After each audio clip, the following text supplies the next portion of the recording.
শুভ নববর্ষ আপনাদের সকলকে জানাই অনেক অনেক শুভেচ্ছা ও ভালোবাসা। তো দেখুন, আজকে নিয়ে চলে এসেছি মোচার কোফতা কারি। সম্পূর্ণ সাবেকি পদ্ধতিতে আজকের এই রান্নাটা করেছি। তো আমি আজকের এই মোচার কোফতা কারিটা কীভাবে করলাম চলুন দেখে নিন। তো দেখুন বন্ধুরা, লবণ আর হলুদ দিয়ে আমি মোচাটাকে সিদ্ধ করে রেখেছি। আর মোচার কোফতা কারি করার জন্য এবার আমি একে একে এটার মধ্যে দিয়ে দিচ্ছি পেঁয়াজ কুচি, কাঁচা লঙ্কা কুচি।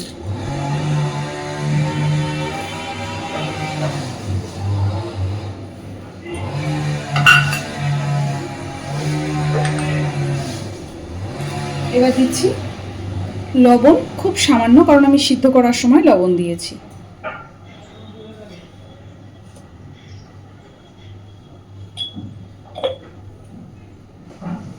এবার দিচ্ছি বেসন আর চালের গুঁড়ো, আমি একসাথে করে মিশিয়ে রেখেছি সেই মেশানো বেসন আর চালের গুঁড়োটা।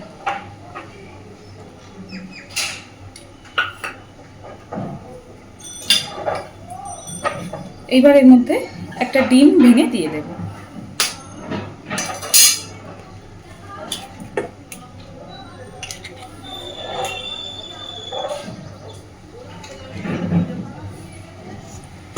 খুব সুন্দর করে এবার সবকিছুকে একটু ভালোভাবে মেখে নেব। তো এদিকে দেখুন, আমি সবকিছুকে সুন্দরভাবে মেখে নিয়েছি। এবার চলুন রান্নাতে যাই। এইদিকে দেখুন, কড়াইতে খুব সুন্দরভাবে তেল গরম করে নিয়েছি। এইবার মোচার কোফতাগুলোকে ছোট ছোট করে ভেজে নেব।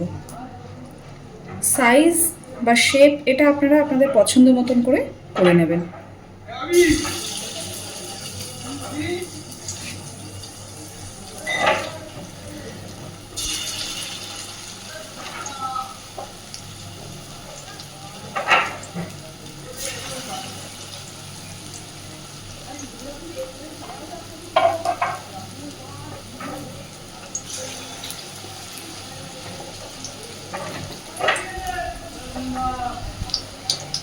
তো এইভাবে আমি সবকটা বড়া কোফতাগুলো ভেজে নেব আগে।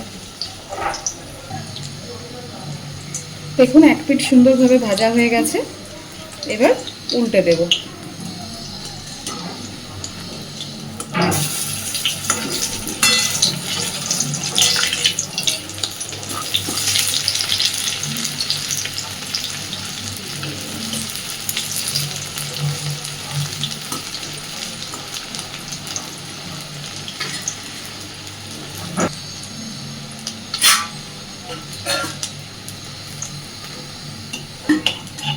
সবগুলোকে সুন্দরভাবে তেল থেকে ছেঁকে তুলে নিচ্ছি। বাকি সবকটা কোফতাই আমি এইভাবে ভেজে নেব। আপনারা যদি ডিম বা পেঁয়াজটাকে অ্যাভয়েড করতে চান, যদি নিরামিষভাবে করতে চান সম্পূর্ণ, তাহলে সেক্ষেত্রে সেটাও পারেন। সেক্ষেত্রে একটু জিরে ভেজে গুঁড়ো বা একটু হিং ব্যবহার করতে পারেন। তাতেও কিন্তু খেতে খুবই সুন্দর হয় মোচার কোফতা।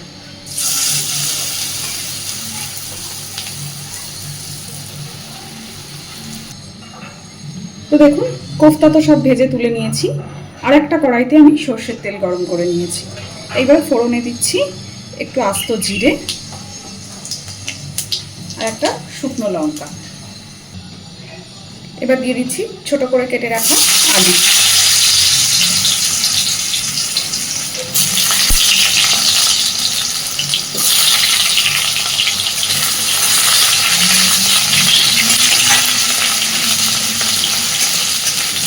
আলুগুলোকে সুন্দরভাবে একটু ভেজে নেব।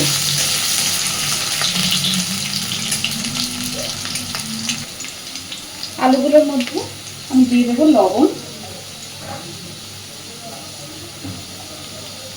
এখানে আমি তরকারি পরিমাণের লবণটাই একেবারে ব্যবহার করব, কিন্তু কোফতাতে যেহেতু অলরেডি লবণ দেওয়া আছে তাই একটু বুঝে নিতে হবে।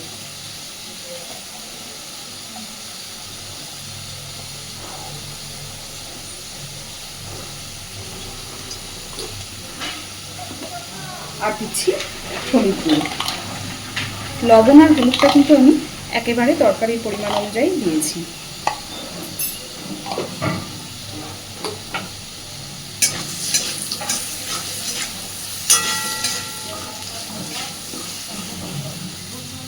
আলুগুলো সুন্দরভাবে ভেজে নিয়েছি। এইবার এর মধ্যে আমি দিয়ে দিচ্ছি টমেটো, আদা আর কাঁচা লঙ্কা একসাথে বাটা। আবারও বলি, টমেটো, আদা আর কাঁচা লঙ্কা একসাথে বাটা।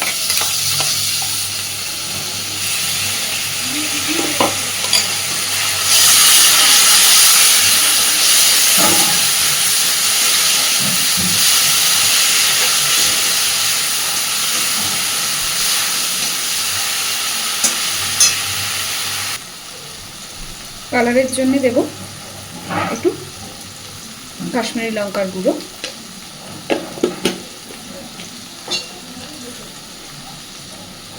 আর দিচ্ছি মশলার বাটিটা ধুয়ে সামান্য একটু জল, যাতে মশলাটা পুড়ে না যায়।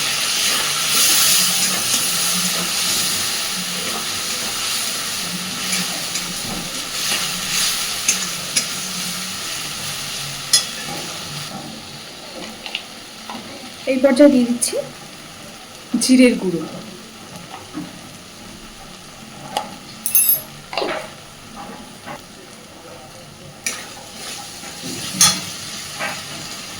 আবারও একটু জল দিচ্ছি। অল্প অল্প করে জল দিয়ে দিয়ে কষাতে থাকবো।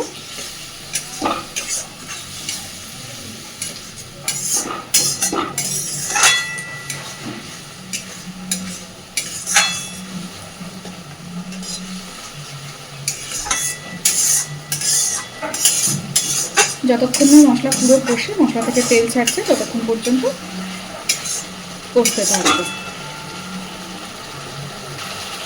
দেখুন মশলা কিন্তু পুরোপুরি কষে গেছে, একটু মশলা থেকে তেল বেরিয়ে গেছে। এই পর্যায়ে আমি দিয়ে দেব পরিমাণ মতো জল।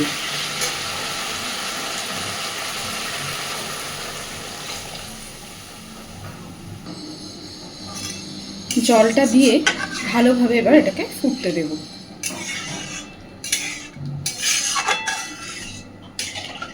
ততক্ষণ পর্যন্ত ফোটাবো যতক্ষণ না আলুটা ভালোভাবে সিদ্ধ হয়ে যাচ্ছে। তো এই পর্যায়ে আমি ঢাকা দিয়ে দেব। ঢাকা দিয়ে এটা ফুটতে দিলে আলুটা তাড়াতাড়ি সিদ্ধ হবে। তো দেখুন সুন্দরভাবে সব কিছু ফুটে গেছে, আর আলুও কিন্তু সুন্দর সিদ্ধ হয়ে গেছে, কারণ অলরেডি আলুটা অনেকটা ভাজাই ছিল। সব কিছু ভালোভাবে সিদ্ধ হয়ে গেছে। এইবার আমি ভেজে রাখা কোফতাগুলো সব এর মধ্যে দিয়ে দিচ্ছি।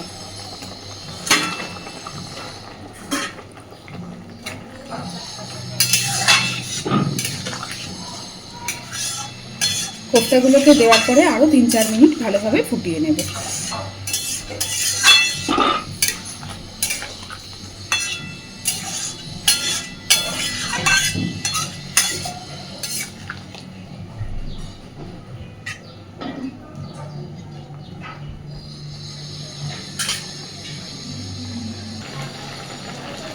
কোফতাগুলো দেওয়ার পরেও বেশ খানিকক্ষণ ধরে আমি ফুটিয়ে নিয়েছি। এবার এর মধ্যে আমি দিয়ে দিচ্ছি গরম মশলার গুঁড়ো, আর দিচ্ছি ঘি।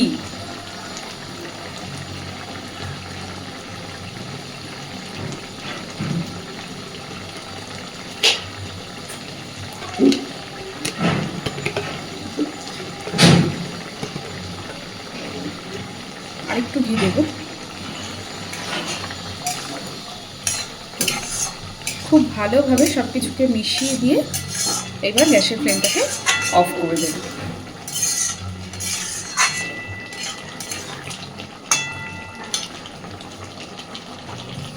দেখুন এই ধরনের সাবেকি রান্না সম্পর্কে আলাদা করে বলার কিছু নেই। যারা এই রান্নাগুলো বাড়িতে করে থাকেন তারা সকলেই আমরা জানি এই রান্নার স্বাদ কেমন।